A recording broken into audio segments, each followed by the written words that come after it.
खुशी और उत्साह नहीं पुणी फेरी महापर्वण दुर्गापूजा। दुर्गापूजा अवसर में राजधानी और कटक रे खूब आकर्षणीय तोरण मान सज्जित होइछि। तेबे दुर्गापूजा को नहीं ट्विन सिटी रे सुरक्षा व्यवस्था को कड़ाकड़ी कर दिया जाइछि।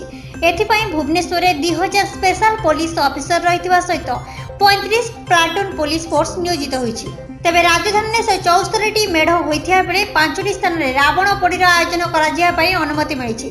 तेबे दुर्गापूजा समय रे पूजा मंडप में अनुष्ठित होइथिबा मेलोडी कार्यक्रम 12टा सुधा शेष करने सहित भसाणी बेले भाइब्रेट म्यूजिक व्यवहार न करने को पुलिस कमिशनर सुधांशु षडंगी सूचना दैछन्ति। ब्यूरो रिपोर्ट झाड़ू पहाड़।